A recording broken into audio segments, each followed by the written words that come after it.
13వ అధ్యాయం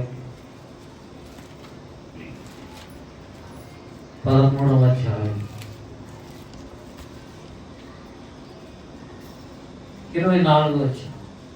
హెబ్రీ పత్రిక 13వ అధ్యాయం 24వ వచనం. నేనే చదువుతున్నాను. మీపై నీ నాయకులైన వారందరికీ, పరిశుద్ధులందరికీ నా వందనములు చెప్పుడి. ఇతడి వారు మీకు వందనములు చెప్పుచున్నారు. కృప మీ అందరికీ తోడై ఉన్నను గాక. ఆమేన్. చిన్న మాట ప్రార్థన. కృపగల తండ్రి యేసయ్య, నీ మాటలు ఎప్పుడు చదివినా, ఎప్పుడు ధ్యానించినా, ఎప్పుడు ధ్యానం చేసినా ప్రభా నిత్య జీవపు మాటలు కనుక నేను స్తుతిస్తున్నాను.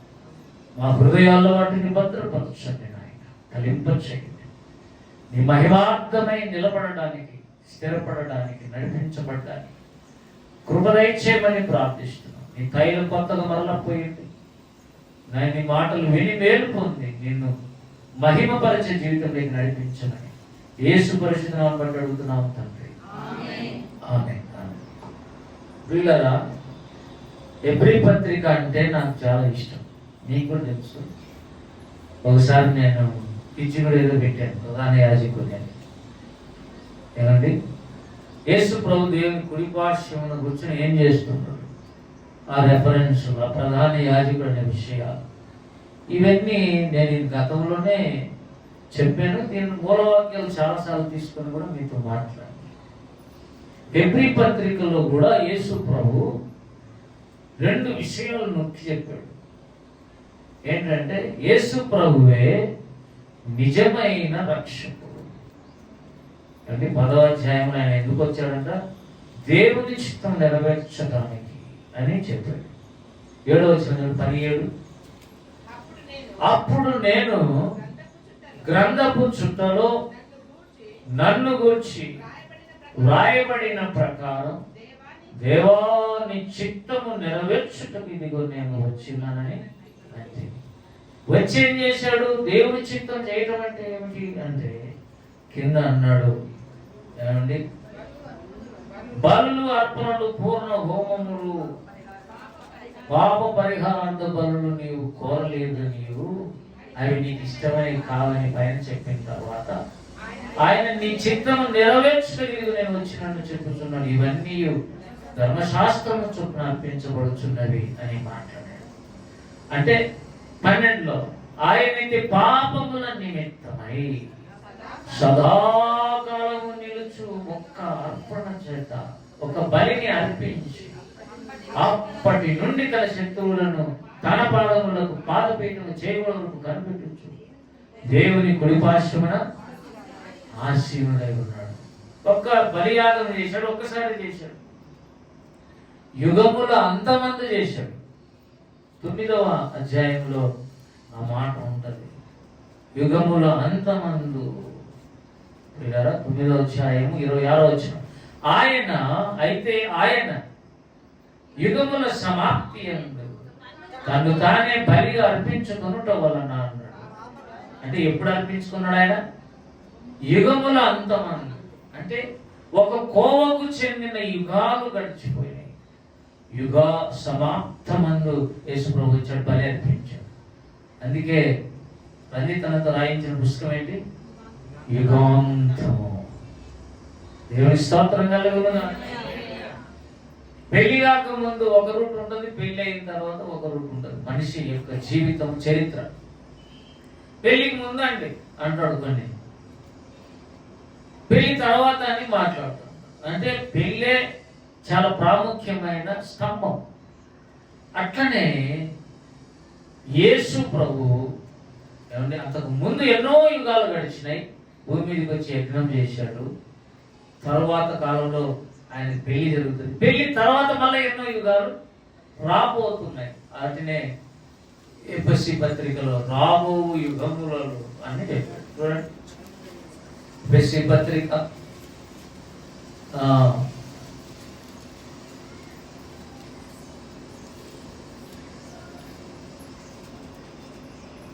రాబో యుగములలో 3వ అధ్యాయము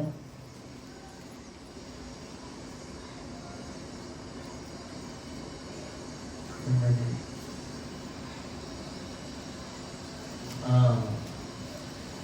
2వ అధ్యాయం 6వ వచనం. తన కృపా మహదైశ్వర్యమును రాబో యుగములలో కనపరచు నిమిత్తం. అంటే మళ్ళా కొన్ని యుగాలు ఏమైపోతున్నాయి, రాబోతున్నాయి. కొన్ని యుగాలకేమో సమాప్తమైంది, యేసు ప్రభు బలి జరిగింది. తర్వాత మళ్ళీ ఆయనకు వివాహం అయినప్పుడు గొర్రెపిల్ల వివాహోత్సవం జరిగిన తర్వాత మళ్ళా కొన్ని యుగాలు రాబోతున్నాయి. వీటన్నిటిని బట్టి సర్వయుగాలు అంటాం. అన్నింటినీ కలిసి ఏమంటాం? సర్వయుగాలలో. ఓ పాటల్లో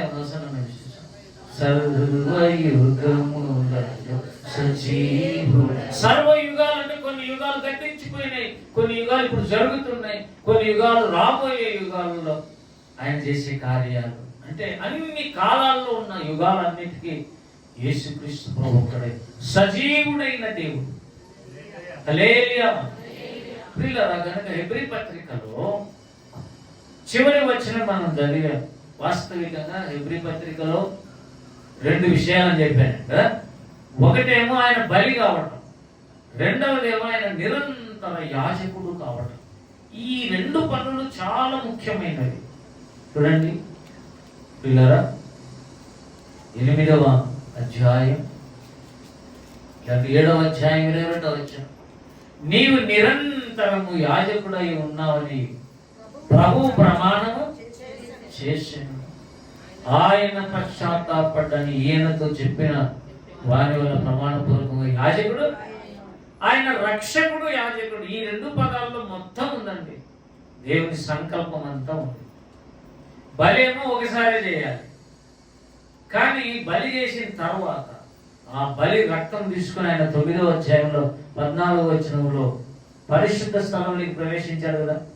9:14 నిత్యుడుగా ఆత్మ ద్వారా తను తాను దేవునికి నిర్దోషినిగా అర్పించుకొని క్రీస్తు యొక్క రక్తం నిర్జీవ క్రియలను విడిచి జీవము గల దేవుని సేవించుటకు మీ మనస్సాక్షిని ఎంతో ఎక్కువగా శుద్ధి.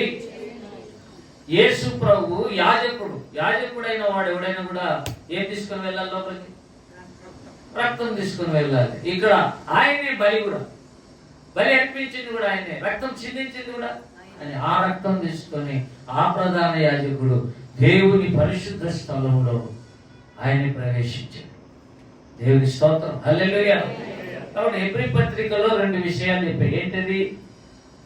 ఆయన దేవుడు, ఆయన సంపూర్ణ మనిషి కూడా. అసలు హెబ్రీ పత్రిక 1వ అధ్యాయంలో ఆయన ఎవరు? దేవుని కుమారుడు. చూడండి పిల్లరా, 3వ వచనం 1:3. ఆయన దేవుని మహిమ యొక్క తేజస్సును, ఆయన తత్వం యొక్క మూర్తిమంతమునై ఉండి తన మహత్వం. ఆయన మాటలు ఏముందండి? మహత్తుంది. మహత్తు గల మాట చేత సమస్తమును నిర్వహణ చేస్తున్నాడు, నిర్వహిస్తూ ఉన్నాడు. నిర్వహణ అంటే మీరు చెప్పండి. మన భాషలో చాకుట, నెలంతా పోషించుట, సాకుతాం. ఎవరు చేయాలి? ఇంట్లో పోషణకర్త ఒకడు ఉంటాడు. అట్లా మొత్తం విశ్వమునంత సృష్టి యావత్తునంతటిని నిర్వహిస్తున్న వాడు ఒకడు ఉన్నాడు. ఎవరైనా? యేసుక్రీస్తు. 1వ అధ్యాయంలో ఆయన దేవుని తత్వమును మూర్తిమంతమునైన దేవుడు. 2వ అధ్యాయంలో ఆయన మనిషి. 1వ అధ్యాయంలో ఏమో ఆయన దేవుని కుమారుడు, 2వ అధ్యాయంలో ఆయన నరుని కుమారుడు. అందుకే దేవదూతల కంటే తక్కువగా చేయబడ్డాడు అన్నాడు. 2వ అధ్యాయంలో చూడండి 9. దేవుని కృప వలన ఆయన ప్రతి మనిషిని కొరకు మరణం అనుభవించు. ప్రతి మనిషిని కొరకు మరణం అనుభవించాడు ఆయన. దాంట్లో నేనున్నా, నువ్వు ఉన్నావు. దూతల కంటే కొంచెం తక్కువ వాడుగా చేయబడిన యేసు. హల్లెలూయా. 1వ అధ్యాయంలో దూతల కంటే పైవాడాయన, 2వ అధ్యాయంలో దూతల కంటే కొంచెం తక్కువగా చేయబడ్డాడు. ఇది 8వ కీర్తన కదండి. కానీ ఏం చెప్తున్నాను నేను? ఆయన దేవుని కుమారుడు, ఆయన మనుష్య కుమారుడు. దేవుని కుమారుడే యజ్ఞం కావడానికి మనుష్య కుమారుడు అయ్యాడు. ఒకటే మాటలో. అయితే ఇక్కడ ఒక మాట, దేవుని కుమారుని వెంబడిస్తే భక్తి నేర్చుకుంటావు, సంపూర్ణుని కావాలని దేవుని ఇష్టం. సంపూర్ణ సిద్ధి అనే మాట 5వ అధ్యాయంలో అంటాడు. ఏమన్నాడు చూడండి ప్రియులారా, 9వ వచనం 5:9. మరి ఆయన సంపూర్ణ సిద్ధి పొందినవాడు. ఏమయ్యాడు ఆయన? దేవుడు, దేవుని కుమారుడు బలి అయ్యాడు. అంతేకాదు ఆయన సంపూర్ణ సిద్ధి పొందాడు. ఆయన సంపూర్ణ సిద్ధి పొందితే సరిపోదు, మనం కూడా సంపూర్ణం కావాలి. 6:2 చివరిలో క్రీస్తును కూర్చున్న మూలోపదేశాలుగా మాని సంపూర్ణమవుట సాగి. హల్లెలూయా. కాబట్టి మనం రక్షింపబడిన మనము ఏం కావాలి? రక్షణలో ఎదుగుతూ సంపూర్ణం కావాలి. ఎందుకు కావాలి? ఆయన కూడా సంపూర్ణ సిద్ధి పొందాడు, మనం కూడా సంపూర్ణం కావాలి. ఎఫెసీ పత్రికలో 4లో అన్నాడు, క్రీస్తునకు సమానమైన సంపూర్ణత. ఏ సంపూర్ణత? క్రీస్తునకు సంపూర్ణ. చూడండి ఎఫెసీ పత్రిక 4వ అధ్యాయము 12వ వచనం. దేవుని కుమారుని గురించిన జ్ఞాన విషయంలోను ఏకత్వం పొంది సంపూర్ణ పురుషుల మగు వరకు. ఎంతవరకు మనం ఎదగాలి? సంపూర్ణ పురుషుల మగు వరకు ఎదగాలి. ఆగిపోకూడదు, స్టాప్ కాకూడదు. మందిరం కొంతకాలం పోయి స్టాప్ చేసిన వాళ్ళు వాళ్ళ జీవితాలు చాలా పెద్ద దెబ్బలు అయ్యాయి. ఎందుకంటే అది సంపూర్ణతలోకి వెళ్ళిపోయేంత వరకు ఆగకూడదు. సంపూర్ణ పురుషుల మగు వరకు అనగా ఎంత సంపూర్ణత? క్రీస్తునకు కలిగిన సంపూర్ణతకు సమానమైన సంపూర్ణత. That is the plan of God. అది దేవుని ప్లాన్. నువ్వు నీలాగా ఉంటే సరిపోదు, యేసులాగా ఉండాలి. నేను నాలాగా ఉంటే సరిపోదు, యేసులాగా ఉండాలి. స్త్రీలు యేసులాగా ఉండాలి. ఎలా ఉంటారు? యేసు ప్రభువులో 2 లక్షణాలు ఉన్నాయి, పురుషుల లక్షణాలు ఉన్నాయి. స్వభావం అన్నమాట. తండ్రి లక్షణం ఉంది, తల్లి లక్షణం ఉంది. ఆయన తండ్రి వలె జాలి పడతాడు, తల్లి వలె తల్లికి ఆరవించున్నట్టు మనల్ని గారామం చేసుకుంటాడు. ఆయన ఏమన్నా కొంచెం ఎన్నో తప్పులు చేసి ఇంకా మనం అలా చాలా మంచిగా అనుకుంటున్నాము. ఆయన ఏమని నవ్వుకుంటుంటాడు. ఆయనకు స్టేజ్ వచ్చినప్పుడు నువ్వు చిన్నప్పుడు ఇట్లా చేసేవాడు అని చెప్తాను నేను అని అనుకుంటాడు ఆయన. సంపూర్ణత. అంతేకాదు, ఈ సంపూర్ణత రావాలంటే ఒక మాట జాగ్రత్త, యేసయ్యను వెంబడించాలి. హల్లెలూయా. యేసు ప్రభు ఎలా నడిచాడో అలా ఆయన శరీరధారి ఉన్నప్పుడు కన్నీళ్లతో, యాచనలతోను, మహారోదనతో ప్రార్థనలు. మనం ఎప్పుడైనా నీ కన్నీరు వస్తుందంటే ప్రార్థన చేసినప్పుడు ఈ మధ్యకాలంలో ఈ నెలలో ఎప్పుడైనా వచ్చిందా? పోయిన నెల వచ్చిందా? పోయిన సంవత్సరం వచ్చిందా? ఏది నువ్వు వెంబడించడం అయితే? యేసు ప్రభువును వెంబడిస్తే ఆయన శరీరధారి అయిన దినంలో మహారోధం చేసేవాడు. అందుకే ఆయన ఎట్లా ఇల్లు లేదు ప్రార్థన చేయడానికి, రూమ్ లేదు. ఆయన ఒలీవల కొండ ఇల్లుకి వెళ్ళిపోయాడు. ఆ కాలంలో 2000 సంవత్సరాల కిందట ఒలీవల కొండ ఎలా ఉంటుంది, గెచ్చమని తోట ఎలా ఉంటుంది? ఒలీవల కొండ అంటే గెచ్చమని తోట ఒకటే. ఇప్పుడైతే టెంపుల్ కట్టారు. ఇప్పుడు నువ్వు ఇజ్రాయెల్ దేశం పోయి యేసు ప్రభు ఒలీవల కొండ మీద ప్రార్థన చేసిన తలంలో చూస్తే టెంపుల్స్ ఉన్నాయి, అన్ని దేవాలయాలు కట్టారు. అప్పుడు లేవు. అయినప్పుడు కూడా తోటే. అది ఆడికి రోధించేవాడు, ఎలుగెత్తి ప్రార్థన చేసేవాడు. రాత్రి లేదు, పగలు లేదు. తెల్లారుజాములు ఎప్పుడు దేవుని సన్నిధిలో ఉండటం.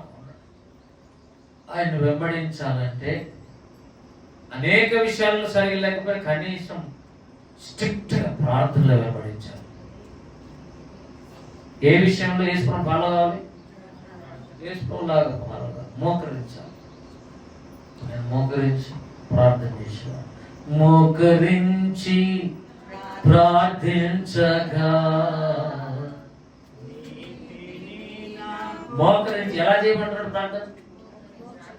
నేను మొత్తుకొని వస్తుంటా, మోకరించండి అంటే యాడ మా బాడీని చూసి చెప్పు సార్.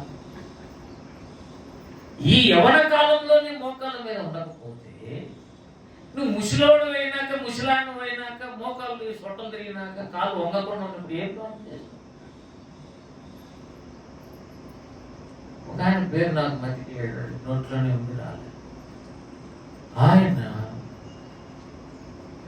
ప్రార్థన చేసే స్థలంలో మోకాళ్ళ మాదిరి 2 గుంతలు పడింటాడు. భక్సింగ్ గారు కాదు, అదే వెంకటనాథ చూడండి. ఆయన పేరు నాకు భక్సింగ్ గారి పేరు నాకు తెలియదు. జాన్ వెస్లీ సాక్ష్యం ఇచ్చాడు. ఆయన ఇంగ్లాండ్ దేశం, ఎప్పుడు మోకాళ్ళ మీద ప్రార్థన. వాళ్ళని నడిపించిన దేవుని ఆత్మ చూడండి, వాళ్ళ ప్రార్థనా పనులను చేసిన దేవుని ఆత్మ చూడండి. ఎక్కువ మందికి ఇష్టం లేని ఏంటంటే మోకాళ్ళ మీద ఉండటం ఇష్టం లేదు. అంత లోకాభిరామాయణం, అంత మార్తల వ్యవహారం. వ్యవహారం అంటే ఏంటి? మార్త వ్యవహారం అంటే ఏంటి?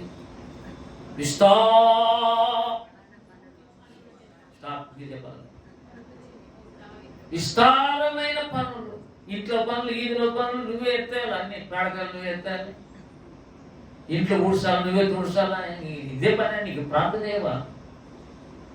నేనంటే అవన్నీ మానుకొని ప్రార్థన అనేతలకి మందిరంలో కనపడే వాళ్ళంటే ఇష్టం నాకు. అవన్నీ చేయాలి, కానీ వాటిని కూడా కొంత పక్కన పడేసి, లేకపోతే నువ్వేమైతే చూసినా ఏ పొద్దు ఒక రోజు యేసు ప్రభు మీదకి దాడి చేస్తావు. యేసు ప్రభు నీకు చింత లేదా? నువ్వు నా చెల్లెలు కూర్చోండి, బాధలేదు, వింటాను, పని చేయదు, ఏం చేయదు, పని దొంగ. నేను చూడు చేసి చేసి చేసి చేసి ఆయనకైనా చెప్పవా ప్రభు అంటే, ఆయనకు చెప్పాలి, నీకు చెప్పాలి, బుద్ధి లేదని. ఏమంటాడు ఆయన?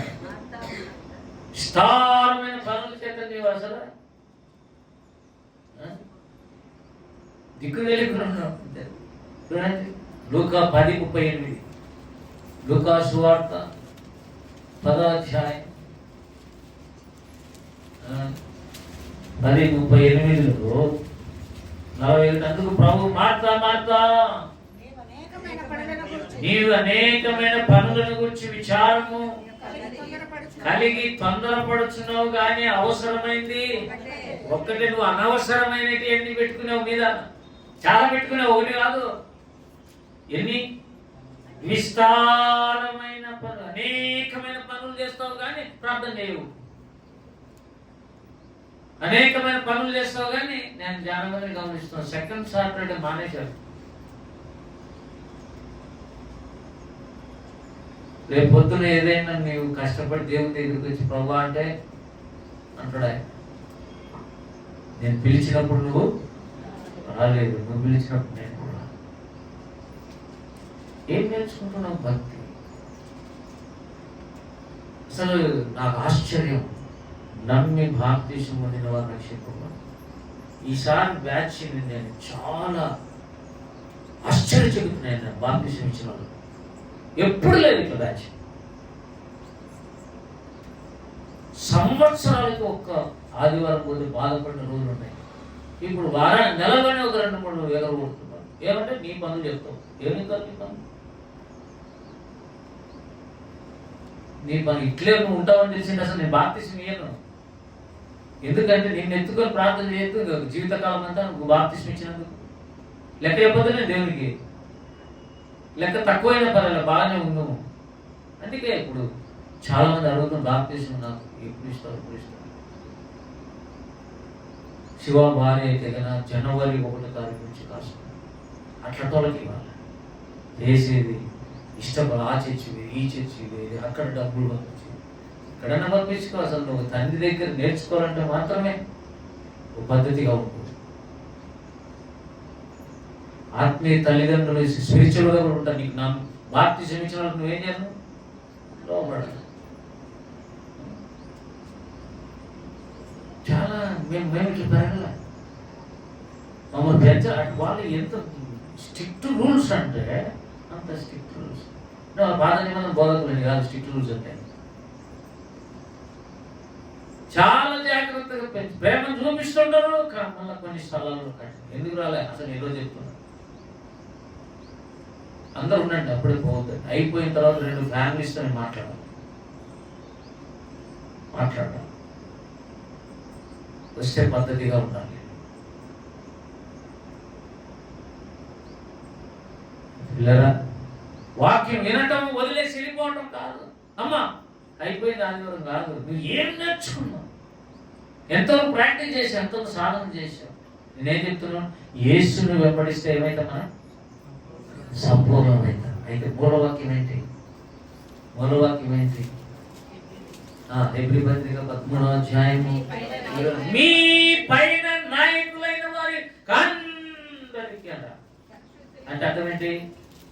బ్యాచ్ మనం ఫాలో కావాల్సిన వాళ్ళని చెప్తున్నాం. హల్లెలూయా. సంపూర్ణులు కావాలంటే యేసు ప్రభువును ఫాలో కావటం ఒక ఎత్తు.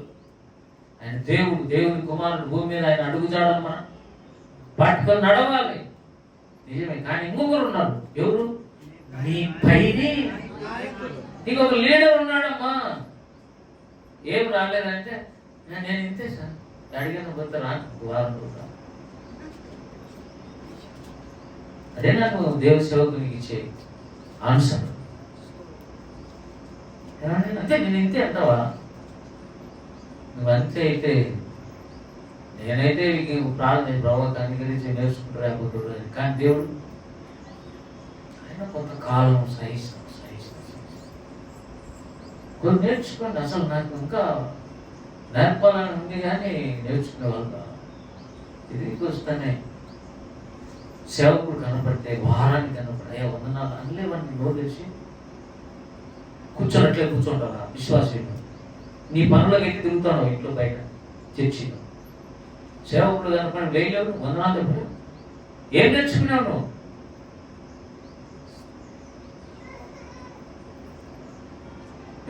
ఇవి అన్న ఇప్పుడు చెప్తున్నాడు తెలుసా. అన్నం చూసారా మీరు? నేను స్పిరిచువల్ దాంట్లో కూడా మనం ఒకటి పెట్టా, మాస్టర్స్ ఫెలోషిప్ ఎవరు మిస్ కావద్దు, గొప్ప యాక్సిడెంట్ జరిగితే తప్ప మీరు అటెండ్ కావాలి, ఎంత ఇంపార్టెంట్ దేవుని సన్నిధి అని చెప్తున్నాడు. హల్లెలూయా. అన్ని రావాలంటే రాలేం కోరికలకు, కానీ జునైన్గా నమ్మకంగా కొన్ని ఏదో పని పడినప్పుడు మిగతాంతా ఆశ కలిగిన వ్యక్తి ఖచ్చితంగా వస్తుంది అనే భావన సేవకునికి ఉండాలి. దేవుని స్తోత్రం. కాబట్టి ఒక పక్క యేసు ప్రభువును వెంబడిసి బైబిల్ చెప్తుంది, హెబ్రీ పత్రిక చెప్తా ఉంది, యేసు వైపు చూచుచూ పందెపు రంగంలో ముందుకు అని 12వ అధ్యాయంలో చెప్పలేదా? 12వ అధ్యాయం 2వ వచనం మధ్యలో యేసు వైపు చూచు మన ఎదుట ఉంచబడిన పందెపు రంగంలో ఓపికతో యేసు వైపు చూస్తూ పరిగెత్తాలి. అంతేనా? ఇంకొకరు ఉన్నారు 13:7 మీకు దేవుని వాక్యము బోధించి. ఎవరండి పైన నాయకులు?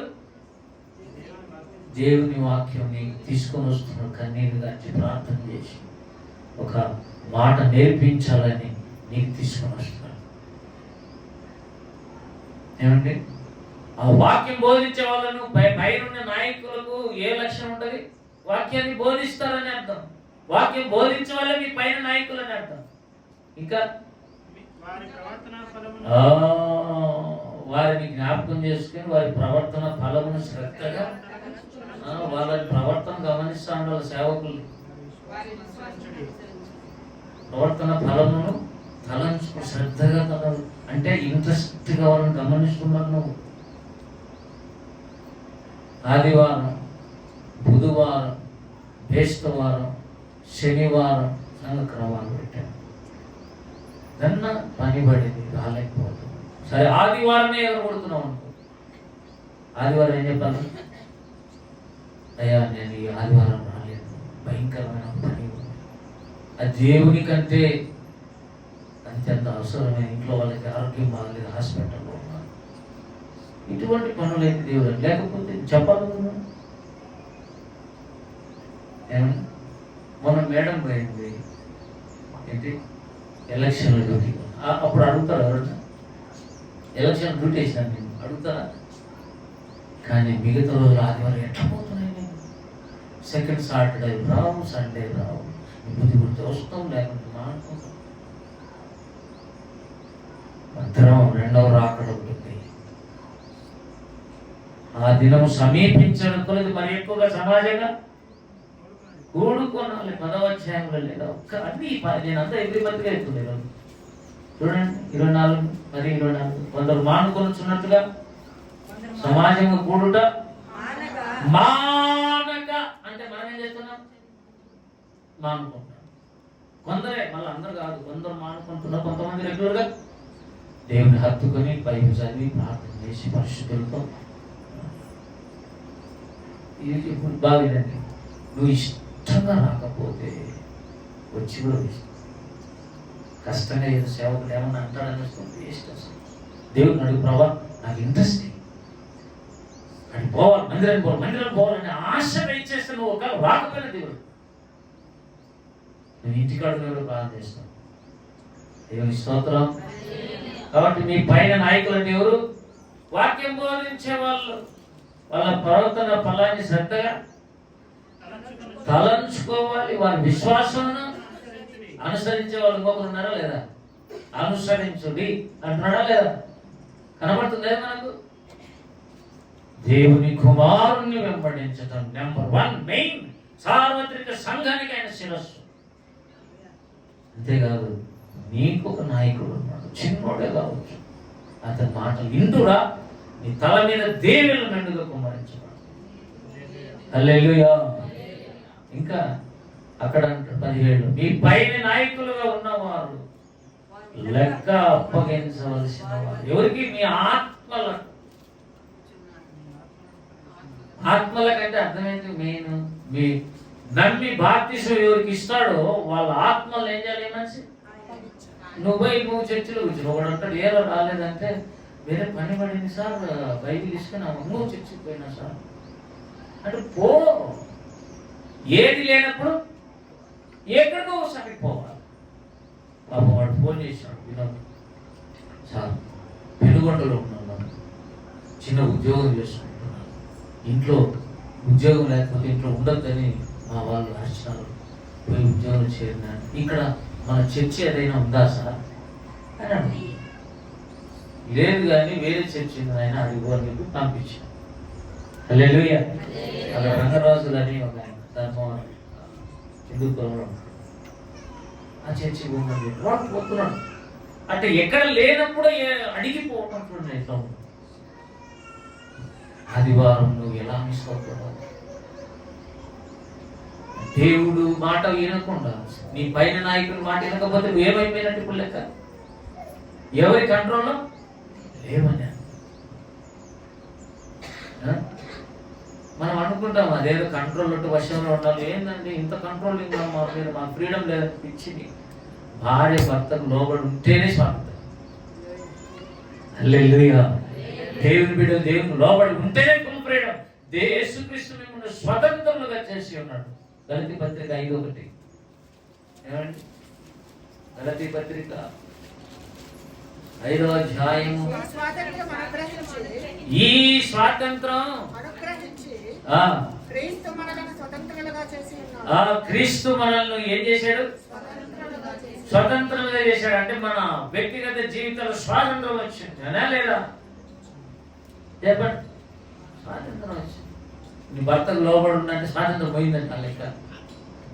మీ తల్లిదండ్రులకు లోబడి ఉన్నంటే స్వాతంత్రం పోయినట్టు లెక్క. స్వతంత్రునిగా ఉండాలంటే నువ్వు కొన్ని లోబడి ఉండాలి. ఏది స్వతంత్రం కాదు. మళ్ళా ఏమన్నాడు? కాబట్టి మీరు స్థిరులుగా నిలిచి. ఎక్కడ నిలిచాలి? స్థిరంగా, స్వతంత్రులుగానే నిలబడిపోవాలి. మీరు ఫ్రీడమ్ ఉండాలి. ఫ్రీడమ్ కోల్పోతుంటే నువ్వు అడగచ్చు, తప్పులేదు. నా దగ్గరికి చాలా మంది మన పిల్లలు కూర్చొని పలాని డౌట్ సార్, ఇది ఇట్లా సార్, అది ఎట్లా సార్ అంటుంటారు. అందరికంటే ఎక్కువ వాడే ఎక్కువ వినోదే.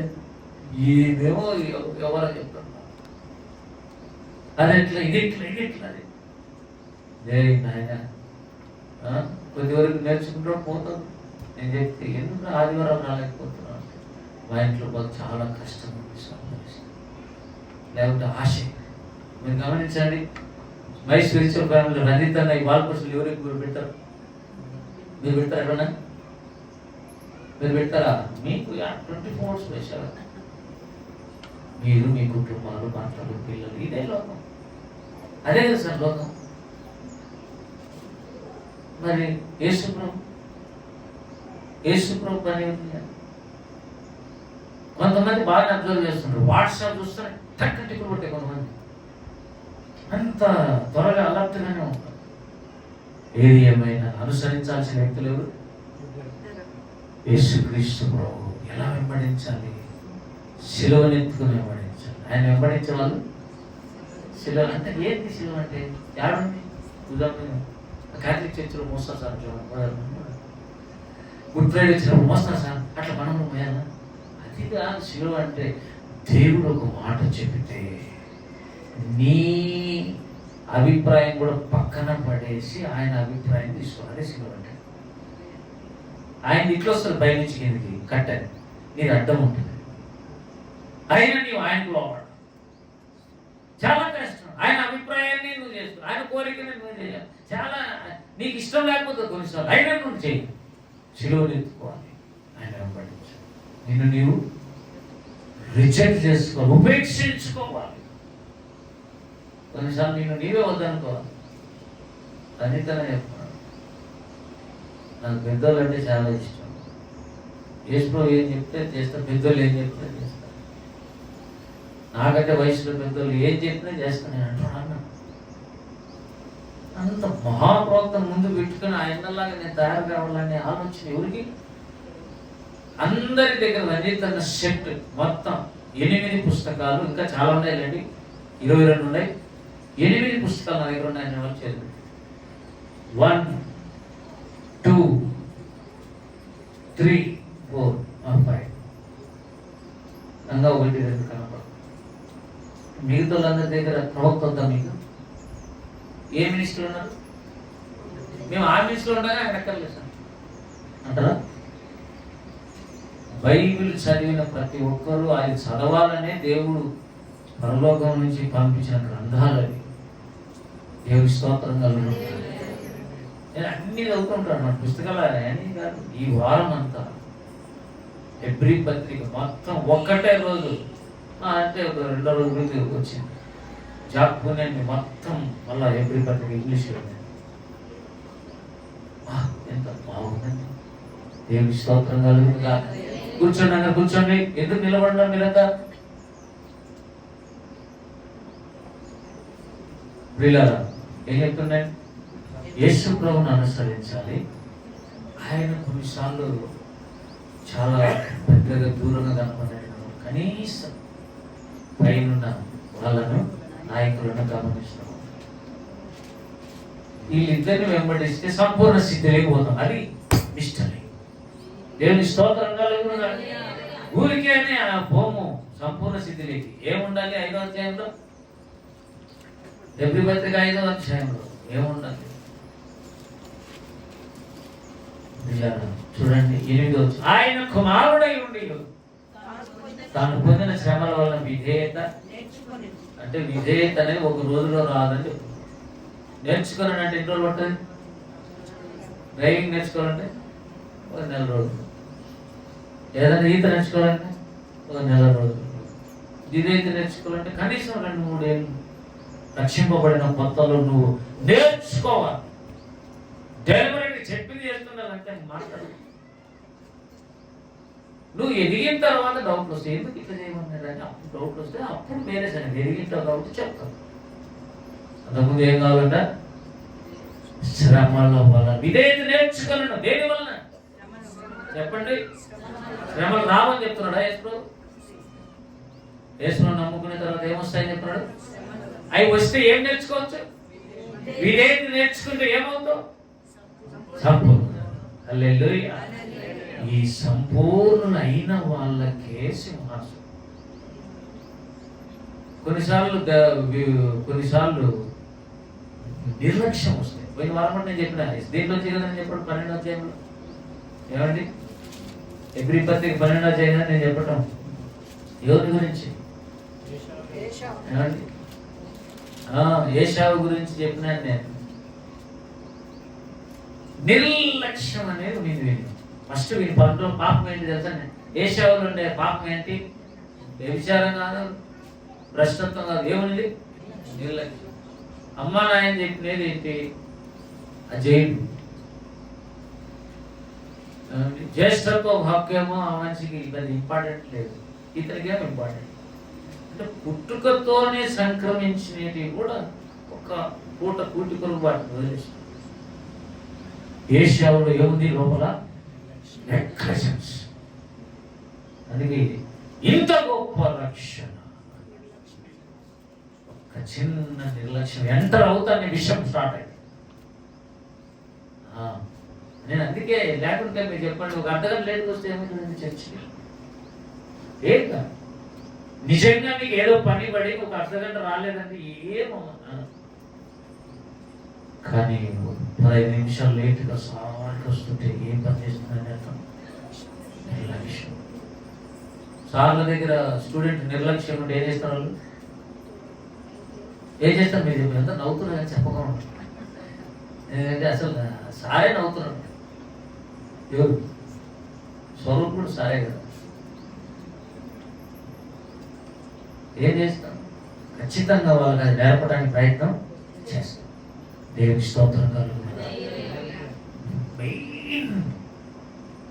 హెబ్రీ పత్రికలో విశ్వాసము, విధేయత, ఈ రెండు పోగొట్టుకున్నారు. 3వ వచనం.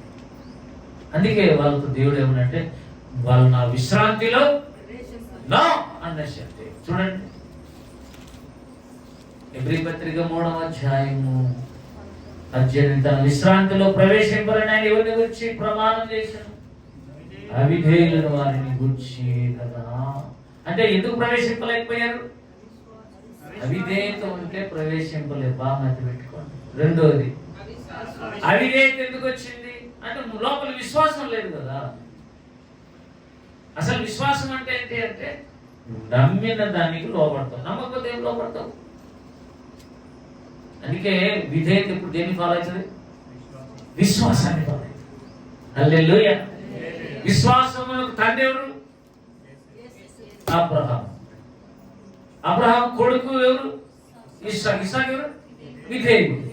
ఎవరు ముందు? అబ్రహాం ముందు. హల్లెలూయా. కాబట్టి విశ్వాసము ఏది నమ్ముతావో దానికి లోపడతావు. నువ్వు లోపడలేదంటే నీకు విశ్వాసం లేదని లెక్క. విశ్వాసం లేకపోతే నువ్వు ప్రవేశింపలేవని లెక్క. కాబట్టి అత్యంత ప్రాముఖ్యమైన హెబ్రీ పత్రిక అంతట్లో విశ్వాసం, విధేయత. ఆ విధేయతే 5వ అధ్యాయంలో యేసు ప్రభువే శ్రమల వల్ల నేర్చుకో. ఇక మనం నేను ఏదైనా పని చెప్తాను, నేనే కాదు రంజితన్ వస్తాడు. రంజితన్ వచ్చినప్పుడు పోయినసారి మనం అద్భుతంగా చేసామా లేదు? మీరు చెప్పండి. అందరం కలిసి 5 ఏళ్ళు బిగబట్టి ఏమైందండి? ఆర్కేపోతుందా? రాష్ట్రీయ క్రైస్తవ పత్రిక గుర్తేంటి? పిడికిల్లి 5 ఏళ్ళ మీటింగ్ కూడా అందరం కలిసి చేస్తాం. ఇంతకుముందు అన్న వచ్చినప్పుడు అన్న భోజనానికి కానీ ఇంటికి వచ్చిన అన్నకి ఏం చేయాలో దిక్కు తిరిగి ఏమో చేసిన ఆయన సడన్ గా చెప్పాడు నాకు ఇది కావాలని. కాబట్టి మనం ముందే అడిగి కనుక్కోవాలి. ఇప్పుడు వస్తున్నాం అన్నా మీరు ఏం తింటారో చూడండి. ఎంత మనం జాగ్రత్త లేక కొంపదీసి ఆయన కొత్త చెప్పినట్టు అప్పటికప్పుడు చేయలేము. పాపం ఆయన వాళ్ళు 2 లేడీస్ అప్పుడు 4 లక్షలు అవి చేసి రొట్టెలు అవి చేసి పెట్టినారు. అప్పటికప్పుడు చేసే తల్లి టైం అయిపోయింది. వీళ్ళు మళ్ళీ అడిగి వచ్చేసరికి వీళ్ళు అన్నం తినలేదు. అంత మన భోజనాలు పెట్టిస్తే పాపం 5-6 మంది ఆడవాళ్ళు తినలేదు. కాబట్టి మనం చాలా సేవకులను చూసే విధంలో అందుకే హెబ్రీ పత్రికలో పైన నాయకులకు పిలుస్తాం కానీ ఏం పెట్టాం. చూడండి, హెబ్రీ పత్రిక 13లో ఆతిథ్యము చేయ మరొకటి అట్టి యాగమో చూడండి పిల్లరా. ఫస్ట్ లోనే సహోదర ప్రేమ నిలవడంగా ఉండనీయండి. ఆతిథ్యము చేయ మరొకటి అంటే కొందరు ఎరుగని దేవదూతలకు ఆతిథ్యం. ఎందుకు ఈ మాట స్టార్టింగ్ లో చెప్తున్నాను? 13వ అధ్యాయంలో అసలు కీ పర్సన్ ఎవరు? కీ పాయింట్ ఏంటి? మీ పైన నాయకులు. మీ పైన నాయకులు అనుసరించేటప్పుడు వాళ్ళని ఏం చేయాలి? ఆతిథ్యము. ఓ పేరున్న లాంటి సేవకులు వస్తే పెద్ద పెద్దోళ్ళు భుజం మీద కాలు పెట్టి నొక్కుతారు అన్నది. స్త్రీలు చేసే పనులు, స్త్రీలు పురుషులు చేసే పనులు నిజంగానండి. గురువు లేని విద్య గుడ్డి విద్య. శిష్యరికం చేయాలి. నువ్వు నీకంటూ పైన ఒకడు ఉండి చెప్తుంటే కొంతకాలం నేర్చుకుంటే నువ్వు ఎప్పుడు తప్పిపో. అందుకే అన్నాడు, శిష్యునికి అలసిన సొమ్మశీలిన వానికి ఊరడించి జ్ఞానం నాకు కలుగునట్లు శిష్యుని తగిన నోరు నాకు శిష్యుని తగిన లైఫ్ రావాలి, తగిన క్వాలిఫైడ్ యాజ్ ఏ డిసైపుల్. హల్లెలూయా. అందుకే చిన్నపిల్లప్పుడు తల్లిదండ్రులు బాగానే ఉంటారు, పెద్ద అయినాక గొడవపడతారు వాళ్ళని. ఎందుకు తెలుసా? అప్పుడు శిష్యుల మాదిరి పని నేర్పిస్తుంటారు. ఇట్లా అది చేయి, ఇది చేయి, ఇది పలకపోతే అది పలకూడదు. అప్పుడు నేర్చుకుంటారు.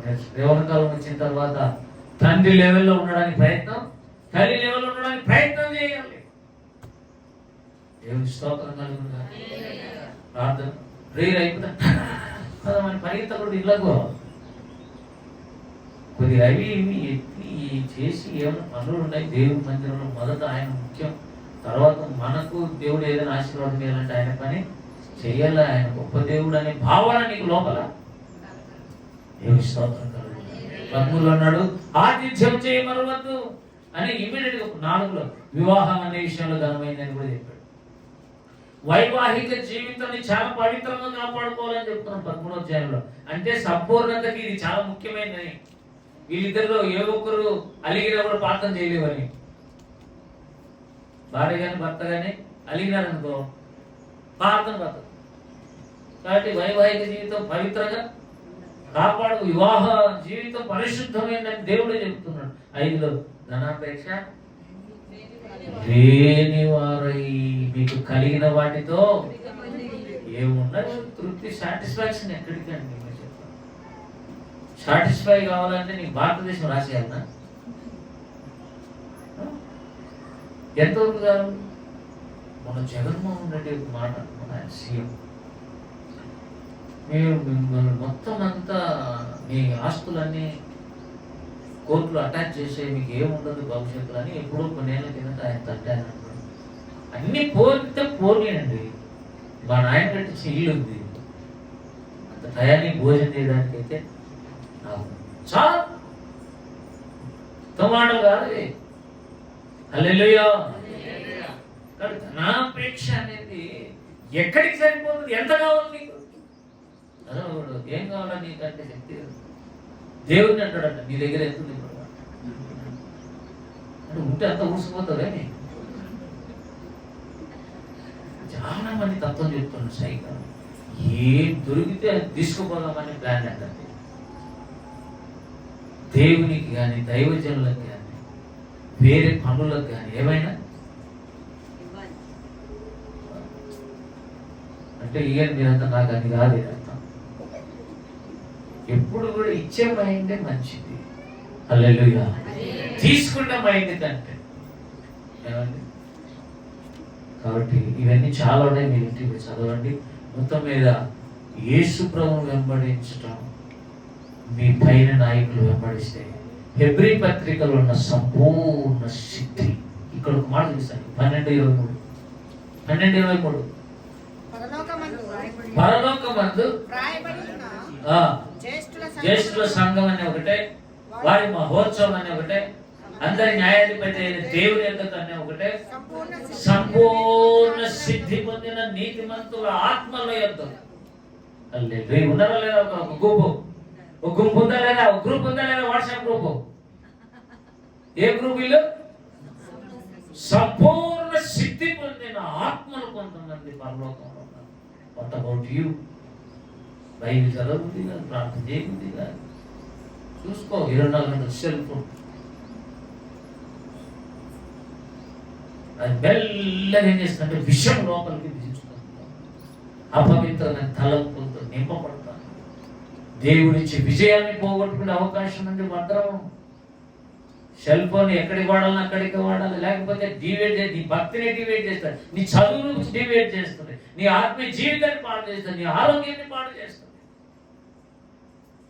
సెల్ ఫోన్ వాడాలి. అందరూ ఐఫోన్ కొనుక్కున్నాను, సంతోషం, కానీ దాన్ని జాగ్రత్త వాడు. కొన్నిసార్లు ఏదో చూస్తాం అన్నాడు. అసలు రజితానని అంటున్నాడు. నేను అన్ని గమనిస్తాను, ప్రపంచ చరిత్ర అంతా నేను గమనిస్తున్నాను. నాలాగా సెల్ ఫోన్ ఎవరు చూడు, చూసిన పరిశుద్ధమైన ఎవరు చూడు. అంత శ్రేష్టమైన కనులు అవి, సాంక్టిఫైడ్ ఐస్ అవి. హల్లెలూయా. చూడొద్దంటాం చేతగానప్పుడు. చేత వచ్చినప్పుడు మంచి చూడాలి. కాబట్టి దీన్ని మనం ఏం నేర్చుకుంటున్నాం పిల్లరా? మీ పైన నాయకులైన వారందరికీ, పరిశుద్ధులందరికీ నా వందనాలు. అంటే నాయకులైన వారిలో ఏముండాలి? కంపల్సరీగా పరిశుద్ధత. వెంబడిస్తే నీకేమొస్తుంది? నీకు పరిశుద్ధత. అది సంఘం అంటే.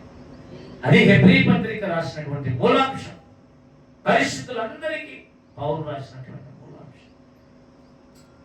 ఏమంటే ఎలా అవుదామా అంటే మనం ఎవరిని ఫాలో కావాలి? దేవుని ఫాలో కావాలి, ప్రవక్తను ఫాలో కావాలి. చేతనైతే స్థానిక సంఘంలో వాక్యం చెప్పే వాళ్ళు కూడా లోపడాలి, కొంతైనా లోపడాలి. అప్పుడు నీ ఆశీర్వాదాన్ని తల మీద గంపల వల్ల నీ దిగక్కుతాడు. దేవుని స్తోత్రం కలుగును గాక. నాకు ఆశీర్వాదాలు కావాలని అనే వాళ్ళకి ప్రార్థన. రండి ప్రార్థన చేసుకున్న తర్వాత కలుగుతుంది.